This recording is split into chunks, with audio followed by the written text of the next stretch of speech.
Mangwanani akanaka vedare tadzoka zvekare nemamwe mamessages. Regai tibva tapinda mumamessages edu atadzoka takakubatirai message yedu yekutanga yakamira sekudai. Hanzi mukomanashi makadii zvenyu, ndinokumbirawo kuti munge muchivigawo chitupa changu. Mukoma, ndinokumbirawo kuti munge muchindibatsirawo. Ndiri kuda kuti ndinge ndichiyanana nehama dzangu ende ndiri kuda kuti ndinge ndichizoreururawo zvose zvandakaita kuhama dzangu, but ndiri kutya kuti ndozvitanga sei. Inini mukoma ndini ndakasakisa kuti hanzvadzi yangu inge ichizofa, ende hanzvadzi yangu uyu mukunofa kwake ainge ava kurwara nepfungwa nekuda kwekuti ndakashandisa moyo nepfungwa dzake kuti ndinge ndichiita mari. Zvakaitika kuti ndinge ndichizofunga kuchekeresa hanzvadzi yangu ndezvekuti inini ndakaenda kuMozambique kuti ndinge ndichinotsvakawo mari. Saka ndakazoonawo shamwari yangu iyo yandakawirirana nayo panguva yandainge ndichishandira umwe muIndia tiri kuSouth Africa. Saka mari dzacho dzaainge achitipa dzainge dziri mari shoma. Saka pano nepapo zvataipota tichiita ndezvekuti taiti kana asipo isusu taibva tashandisa equipment yake kuti tinge tichinoitawo mapiece jobs edu, but still zvinhu zvaisabatana nekuda kwekuti muIndia uyu paakazozviziva kuti taipota tichimboita mapiece jobs neequipment yake, akabva ameka sure kuti tinoshanda from Monday to Saturday, zviya zvekuti neSunday yacho kunyange ukada kuita piece job unenge wakaneta. Saka tainge tisisina a way out, tainge tava kungoraramira kungoshandiswa nemuIndian iyeye. Zvakazoitika ndezvekuti umwe shamwari yangu uyo ainge achibva kuMozambique ainge ari muchangani wandaiwirirana naye, akabva azondiudza kuti iyewo ainge achida kutanga kabusiness kake, but aiva nevamwe sekuru vake, hanzvadzi yaamai vake, avo vainge vari kuMozambique vainge vakamuudza zvekuita kuti kana ava kuda kutanga business rake ringe richizosimukira. Pasina kana nguva shamwari yangu uya akabva andiudza kuti ainge ahwina contract kuhurumende pane rimwe tenda raainge abata. Zvinhu zvakandinetsa kuti sezvo tose tainge tisina mapepa, ko tenda racho ainge akariwana sei? But sezvisinei business rake rakabva ratotanga kutosimukira, ndokubva atotanga kushanda as a subcontractor mumatenda akasiyana siyana. Iniwo ndakabva ndazamawo kuti ndinge ndichisiya basa nditangewo chibusiness changu ichocho chewelding, but zvinhu zvangu zvairamba zvakangosunga. Ndainge ndangovawo munhu wekungotendererawo mulocation ndichingopiwawo mapiece job nemachembere, ende nguva zhinji kuti ndinge ndichizobhadharwa mari yangu kazhinji ndaizotomirira mari dzavo dziya kana dzabuda dzemundende. Saka upenyu hwangu hwainge huri wekungojobera jobera. Pandakaona kuti upenyu hwangu hwainge huri wekungojobera jobera, ndakabva ndataura neshamwari yangu uya wekuMozambique, kana uchida kuti zvinhu zvako zvinge zvichizofamba zvakanaka, unofanira kuti unge uchitaura nasekuru vangu. Ivo vanokwanisa kukugadzirira zvinhu zvako, ende kana vakugadzirira zvinhu zvako unotosvikawo pachinzvimbo chekuti unotozvibvunza kuti ndiniwo here ndakatomboraramawo ndiri munhamo. Ndakambotya because ndainge ndisati ndamboita izvi zvekuenda kun'anga ndichinobvunzirawo, especially dzekuMozambique.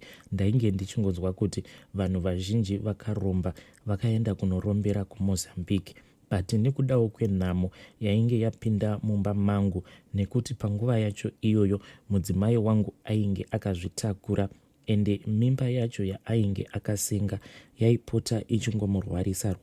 Saka kamari kose kainge kachingopinda mumba kaibva kangobuda nekuda kwekuti mudzimai wangu ainge achirwara. Ndizvo zvakazosakisa kuti ndinge ndichizobvuma kuenda nemurume uya paakandiudza kuti ainge achida kumbodzokera kumusha kwavo. Panguva yacho mukomanashi shamwari yangu uya wekuMozambique, nekuda kwekuti business rake rainge rava so successful, ainge atotengawo rimwe zipikapu rake. Saka iye ainge akanzi nasekuru vake anofanira kutanga ambodzoka kumusha asati anyanya kushandisa pikapu yake iyoyo yaainge atenga. Motikari yaainge atenga panguva yacho yainge iri mhando iya yeToyota Hilux iri double cab. Saka iye akandiudza kuti ndikuda kuti ndinge ndichidzokera kuMozambique, kana uchida tinobatana tose wobva wamboenda wonoona basa rinoitwa nasekuru vangu personally. Ndakambotanga ndichafunga nezvazvo, but kunyange mudzimai wangu akazondikurudzirawo kuti ndimbonozamawo lucky, but iye akati kana masvika ikoko munofanira kungomeka sure kuti hamuiti zvekuromba but chingonogezwai mamhepo chete. Ndokubva ndazosimuka neshamwari yangu uya tichibva kuSouth Africa uko kwatainge takasangana, ndokubva taenda tose kuMozambique kumusha kwavo. Then sekuru weshamwari yangu uya wandainge ndaenda kuMozambique mukunotaura neni, ndipo pavakabva vatanga kundiudza kuti dzimwe nguva muupenyu munhu anokwanisa aine umwe munyama, ende munyama iwoyo kunyange ukazama kuti unge uchiugeza haufi wakapera, nekuda kwekuti mweya yacho inenge yakagadzikwa pauri imweya inenge yakasimbisisa zvekuti kunyange ukageza nei haifi yakasuduruka. Ende ivo sekuru vacho mukunotaura vakabva vati ndiyo mweya yavainge vachiona yakagadzikwa pandiri.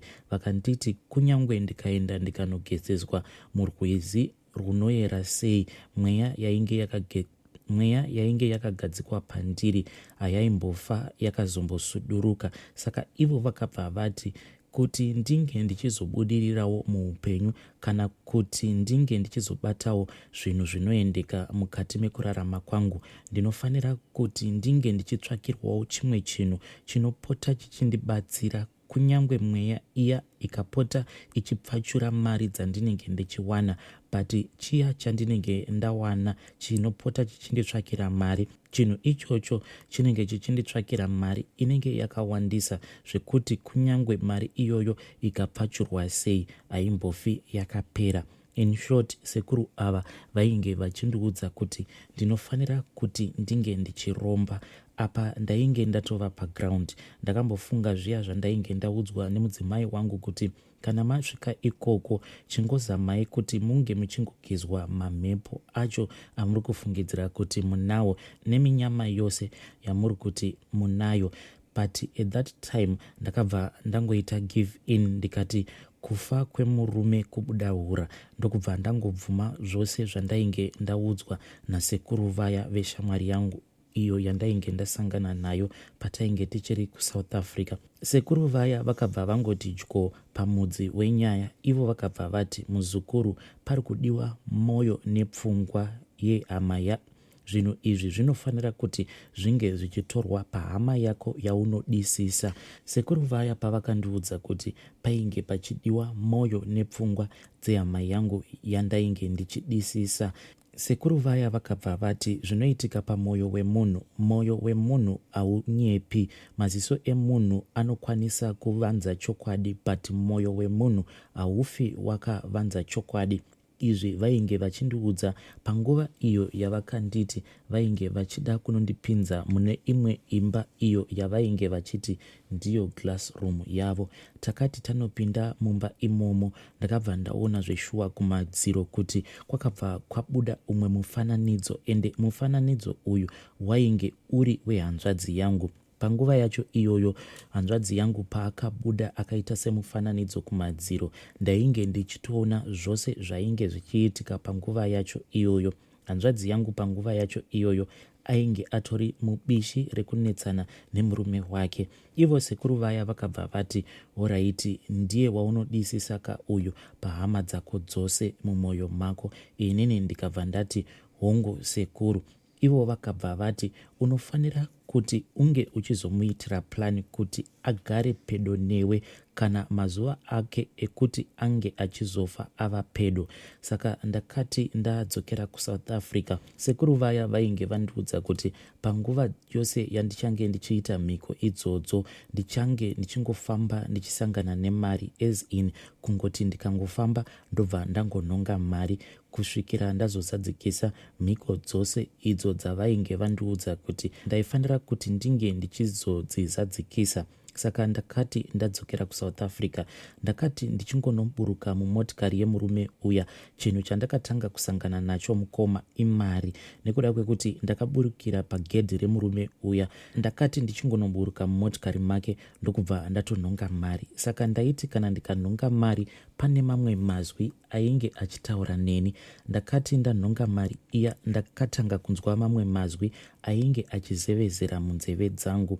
Saka ndainge ndichiudzwa kuti ndinofanira kuti sisi vangu avo vandainge ndaona semufananidzo kumadziro pandainge ndakanopinzwa muya mainge muchinzi ndimo muglassroom masekuru, ndakabva ndanzi ndinofanira kumutumira mari kuti auye kuno kuSouth Africa. Ndakabva ndatumidzira hanzvadzi yangu mari nekuda kwekuti panguva yacho iyoyo ainge achinetsana nemurume wake, noti zvekutamba but zvekurevesa. Ndakati ndamutumidzira mari yepassport ndokubva atora passport yake ndokubva auya. Zvekare ndini ndakamutumidzira mari yebhazi nekuti ange achitora vana vake avaendese kumusha kune vabereki vedu, ndokubva ndavatumidzira zvekare vabereki vedu mari ndichiitira kuti sisi vangu vange vachikasika kuuya kuno kuSouth Africa. Ndakati vauya kuno kuSouth Africa ndokubva ndavatsvakira basa, ende ivo sisi vangu pandakavatsvakira basa ndakatobatsirwa nemurume uya wandainge ndichiwirirana naye muno muSouth Africa uye kuMozambique. Mukomanashi, pane zvimwe nedzimwe mhiko dzandakazobatsirwa kuti ndinge ndichizoita nemuzukuru wasekuru vaya avo vandainge ndafambira kuMozambique. Dzimwe mhiko dzacho handikwanise kuti ndinge ndichidzitaura pamhepo. Zvinhu izvi mukomanashi zvava ne10 years zvaitika. Saka ndakati ndapedza kuita mhiko dzose idzo dzandakaita pana sisi vangu, vakabva vangotanga kungorasika njere. Pavakatanga kurasika njere kudaro havana kana kumbotora nguva ndokubva vazoshayikira vari kuno kuSouth Africa. After that ndakati ndaita dzimwe mhiko dzandainge ndaudzwa nasekuru vaya, ndikanzi ndinofanira kuti ndinge ndichiisa mimwe mishonga mukofini rehanzvadzi yangu tisati tamusenga kuti tinge tichienda naye kuZimbabwe kuti ndizadzikise mhiko dzacho. Ndakati ndaita sekudaro, inini handina kukwanisa kuenda ndichiperekedza mutumbi wehanzvadzi yangu. Ndakabva ndakasika kuenda kumusha nekuda kwekuti ndainge ndaudzwa nasekuru ivavo kuti mutumbi wehanzvadzi yangu paunozosvika kumusha, inini ndinofanira kuti ndinge ndatovapo kudhara.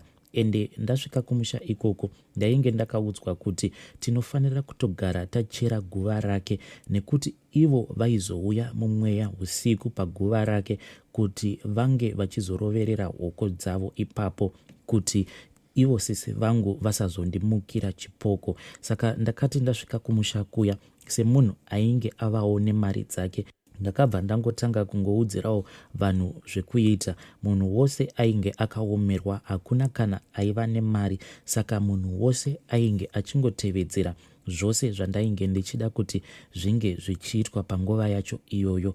Ndakati ndacheresa guva rasekuru vangu, usiku hwacho ndakangokaruka ndapepuka ndokubva ndangotanga kufamba ndichibva paya patainge takagara, nekuda kwekuti vanhurume tainge takavesa moto wedu watainge tichidziya. But ndakaona kuti panguva yacho yandakapepuka vanhu vose vandainge ndakagara navo pamoto ipapo vakangokaruka vabatwa nehope. Inini ndakabva ndasimuka ndokubva ndananga kumakuva kuya kwaiva neguva riya randainge ndacheresa.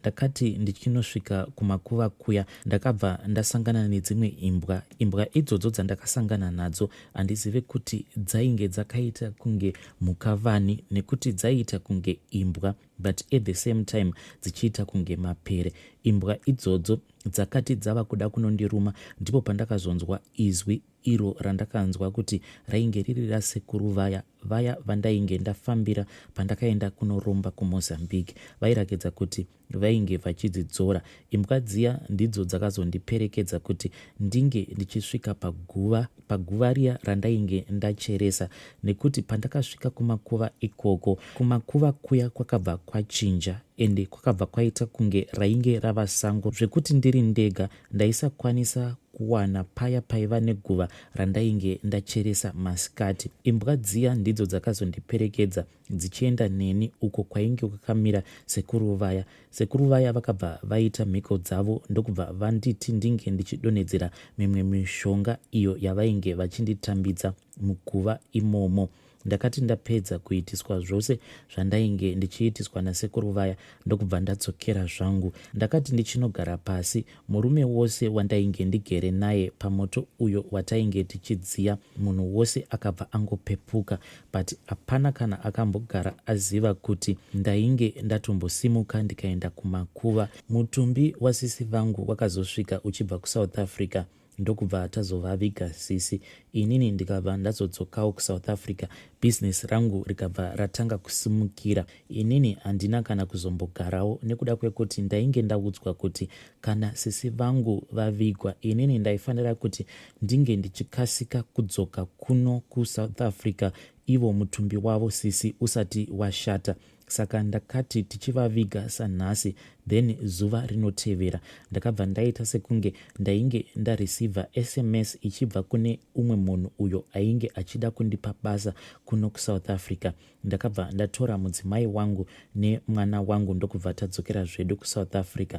Takati tava kuno kuSouth Africa, business rangu rakabva ratanga kusimukira. Zvinhu izvi zvava ne10 years zvaitika. Inini nemudzimai wangu tainge tichitoraramawo kaupenyu kainge kakatonaka, ende nemari dzose dzatainge tichibata, inini nemudzimai wangu takazotogumisidzirawo tawanawo mapepa emuno. But dambudziko ravapo mukoma nderekuti mumba matigere, inini ndakazotengawo imba muno muSouth Africa, but mumba umu hamugariki zvekumhanya. Dzimwe nguva tinokwanisa kuti kana takarara paya, especially inini nemudzimai wangu, vana havana kana zvavanombonzwa, but inini nemudzimai wangu tinogara tichingonzwa kuti kune munhu anongokaruka abatidza TV kudining. Asi kana ukazoenda kudining kuya, TV iya inenge yakangodzimwa, but paunodzokera kubedroom unonzwa kuti TV inenge iri on. Ndakatombozama kuti ndinge ndichidisconnecta TV kubva kumagetsi, patakazoona kuti iri ritori shura riri kuitika. Zvakaitika ndezvekuti ndakati ndadisconnecta TV kubva kumagetsi, saizvozvo takangonzwa futi TV ichiitwa on. Saka sekuru vaya mukunotaura navo ndichivaudza kuti mumba pane mamwe mashura atiri kupota tichisangana nawo, zvekare nebhizinesi redu riri kudzikira. Saka sekuru vakabva vati kwava kudiwa imwe sacrifice. Saka nawo ivo vakati ndinofanira kusarudza munhurume, nekuda kwekuti sisi vangu ava chavava kunetsera ndechekuti ivo semunhukadzi vanodawo munhurume wekuti vapote vachiwadzana naye. Saka ndinofanira kusacrifica umwe munhurume, edha nekumuuraya kana kuti ndobva ndamuita kuti iye ange ari murume wasisi vangu avo vandakaurayisa. Mukomana achi, saka izvi ndizvo zvandakaudzwa nasekuru ivavo. Vakabva vanditi zvinhu zvangu zvose ndinofanira kuti ndinge ndichizviita nekukasika. Mweya wasisi unokwanisa kuzotsamwa. Saka handichazivi kuti hama dzangu ndodziudza sei. Please mukomanashi, ndibatsireiwo zvinhu izvi, handichazvida, but ndiri kushaya kuti kana dziri hama dzangu ndodziudza sei. Ende pari zvino vana vasisi vangu ndanga ndichitozamawo kuti ndinge ndichivaendesawo kuma-boarding schools, nekuda kwekuti ndinoziva kuti inini ndini ndakasakisa kuti amai vavo vange vachizofa. Vedare ndo meseji yandakatumidzirwa ichibva kuna mukoma vedu. Zvakangooma hazvo vedu we. Hanzi ndakasangana nedzimwe imbwa dzaiita kunge mapere. I just wonder kuti vanhu vanobata mishonga iyi panguva yaunenge uchisangana nezvinhu izvo zvinenge zvichityisa, hana yako inenge isingarovi here? Please ndinokumbirawo kuti kune avo vanobata mishonga, uyaiwo kuinbox kwangu munyatsondiudza kuti panguva iyo yamunenge muchibata mishonga hana inenge isingarovi here? Chii chinenge chichinyatsokuitika? Ndo zvimwe zvatinenge tichida kunyatsokunzwisisa izvozvo. Vedare, ndo meseji yandanga ndakakubatirai. Ngatisanganei zvekare mune zvimwe zvirongwa zvinotevera.